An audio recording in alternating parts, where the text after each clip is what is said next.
شروع اللہ کا نام لے کر جو بڑا مہربان نہایت رحم والا ہے۔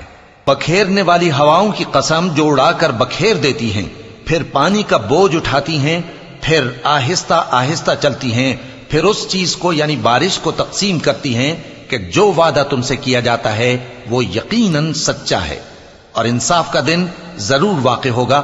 اور آسمان کی قسم جس میں کئی رستے ہیں کہ اے اہل مکہ تم ایک اختلاف والی بات میں پڑے ہوئے ہو، اس سے یعنی عقیدہ آخرت سے وہی پھرتا ہے جو اللہ کی طرف سے پھیرا جائے۔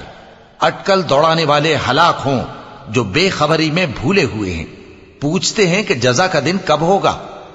وہ دن ہوگا جب ان کو آگ میں عذاب دیا جائے گا۔ اب اپنی شرارت کا مزہ چکھو، یہ وہی ہے جس کے لیے تم جلدی مچایا کرتے تھے۔ بے شک پرہیزگار بہشتوں اور چشموں میں ہوں گے، اور جو نعمتیں ان کا پروردگار انہیں دیتا ہوگا انہیں لے رہے ہوں گے۔ بے شک وہ اس سے پہلے نیکیاں کرتے تھے، رات کے تھوڑے سے حصے میں سوتے تھے اور صبح کے اوقات میں بخشش مانگا کرتے تھے، اور ان کے مال میں مانگنے والوں اور نہ مانگنے والوں دونوں کا حق ہوتا ہے۔ اور یقین کرنے والوں کے لیے زمین میں بہت سی نشانیاں ہیں، اور خود تمہاری جانوں میں، تو کیا تم دیکھتے نہیں؟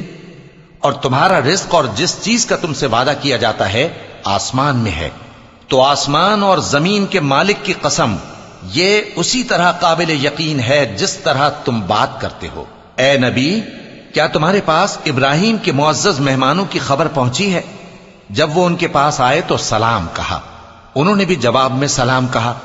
دیکھا تو ایسے لوگ کہ نہ جان نہ پہچان۔ پھر وہ اپنے گھر جا کر ایک بھنا ہوا موٹا بچڑا لائے اور کھانے کے لیے ان کے آگے رکھ دیا۔ کہنے لگے کہ آپ تناول کیوں نہیں فرماتے؟ اور ان سے خوف محسوس کیا۔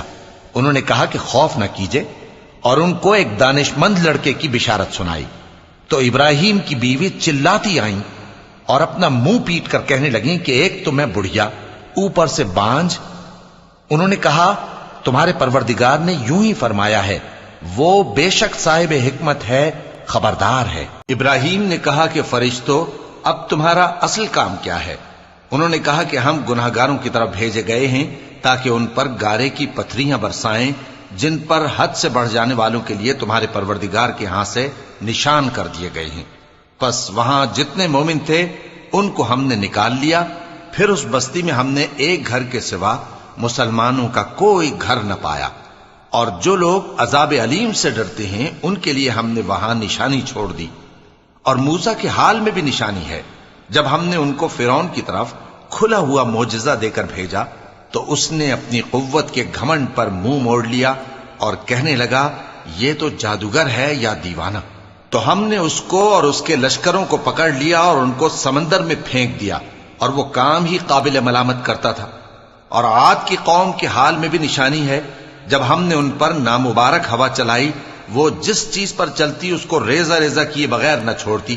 اور قوم سمود کے حال میں بھی نشانی ہے، جب ان سے کہا گیا کہ ایک وقت تک فائدہ اٹھا لو، پس انہوں نے اپنے پروردگار کے حکم سے سرکشی کی، سو ان کو کڑک نے آ پکڑا اور وہ دیکھ رہے تھے۔ پھر وہ نہ تو کھڑے رہنے کی طاقت رکھتے تھے اور نہ مقابلہ کر سکتے تھے، اور اس سے پہلے ہم نوح کی قوم کو ہلاک کر چکے تھے۔ بے شک وہ نافرمان لوگ تھے۔ اور آسمان کو ہم ہی نے اپنی قدرت سے بنایا، اور ہم کو ہر طرح کی قدرت ہے، اور زمین کو ہم ہی نے بچھایا، تو دیکھو ہم کیا خوب بچھانے والے ہیں۔ اور ہر چیز کے ہم نے دو دو جوڑے بنائے تاکہ تم نصیحت حاصل کرو۔ تو تم لوگ اللہ کی طرف دوڑ چلو، میں اس کی طرف سے تم کو صاف صاف خبردار کرنے والا ہوں۔ اور اللہ کے ساتھ کسی اور کو معبود نہ بناؤ، میں اس کی طرف سے تم کو صاف صاف خبردار کرنے والا ہوں۔ اسی طرح ان سے پہلے لوگوں کے پاس بھی جو پیغمبر آتا تو وہ بھی اس کو جادوگر یا دیوانہ کہتے۔ کیا یہ لوگ ایک دوسرے کو اسی بات کی وصیت کر مرے ہیں؟ نہیں، بلکہ یہ شریر لوگ ہیں۔ تو اے نبی ان سے منہ موڑ لو، تم کو ہماری طرف سے ملامت نہ ہوگی، اور نصیحت کرتے رہو کہ نصیحت مومنوں کو نفع دیتی ہے۔ اور میں نے جنوں اور انسانوں کو اسی لیے پیدا کیا ہے کہ وہ میری عبادت کریں۔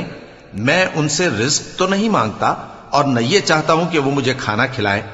اللہ ہی تو سب کو رزق دینے والا ہے، زور آور ہے، مضبوط ہے۔ سو کچھ شک نہیں کہ ان ظالموں کے لیے بھی عذاب کی نوبت مقرر ہے، جس طرح ان کے ساتھیوں کی نوبت تھی۔ تو ان کو مجھ سے عذاب جلدی نہیں طلب کرنا چاہیے، پھر جس دن کا ان کافروں سے وعدہ کیا جاتا ہے اس سے ان کے لیے خرابی ہے۔